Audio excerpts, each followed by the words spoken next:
গান তো আজীবনের সঙ্গী। বাংলাদেশের প্রতিটি মানুষের হৃদয়ে গান আছে। আমি 5ই আগস্টের পরে যখন এসেছিলাম, বাংলাদেশে এসেছি, তখন যে একটা সময় খুব বিধ্বস্ত ছিলাম।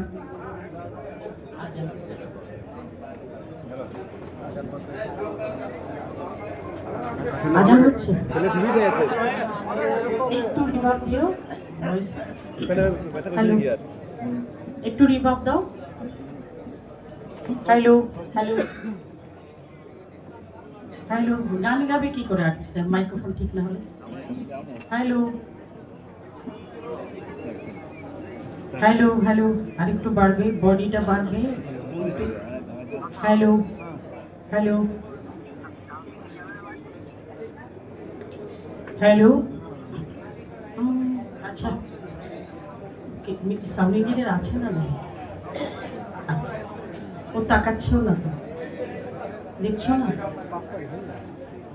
একটু ভয়েসে একটু রিভার্ব হালকা দিবা, যেন আবার শব্দ না হয়। Hello hello. আচ্ছা, চলবে চলবে চলবে। আমি একটা লিখেছি, গানটা রেকর্ডিংও হয়েছে, এখনো ছাড়িনি, তবে ছাড়বো সামনে। একটু আমি মুখটা একটু দিয়ে শোনাচ্ছি। এটা আমাদের 17 বছর পর আমাদের নেতা, চেয়ারম্যান বাংলাদেশ জাতীয়তাবাদী দলের জনাব তারেক রহমান, তার প্রতি ভালোবাসা রেখে এবং দেশের মাটির জন্য, মানুষের জন্য তার যে ভালোবাসা, সেইটুকুকে রেখে আমি এই গানটি লিখেছি। পুরোটা আমি গাইব না, আর একটু শোনাচ্ছি।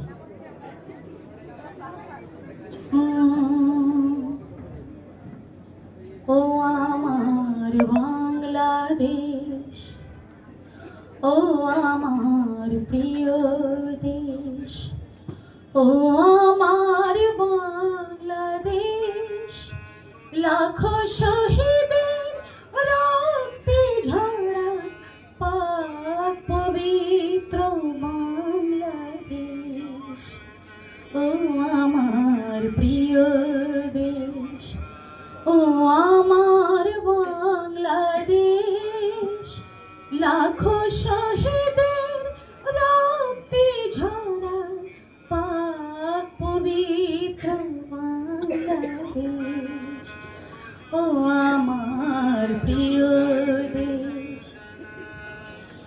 দেখেছ কি ঝাঁঝরা হতে কত না শিশুর মুখ, দেখেছ কি খালি হতে কত না মায়ের বুক, দেখেছ কি ঝাঁঝরা হতে কত না শিশুর মুখ, দেখেছ কি খালি হতে কত না মায়ের বুক, দেখেছ কি খালি হতে কত না মায়ের বুক, পেয়েছি স্বাধীনতা পাক পবিত্র বাংলাদেশ, ও আমার প্রিয় দেশ, ও আমার বাংলাদেশ,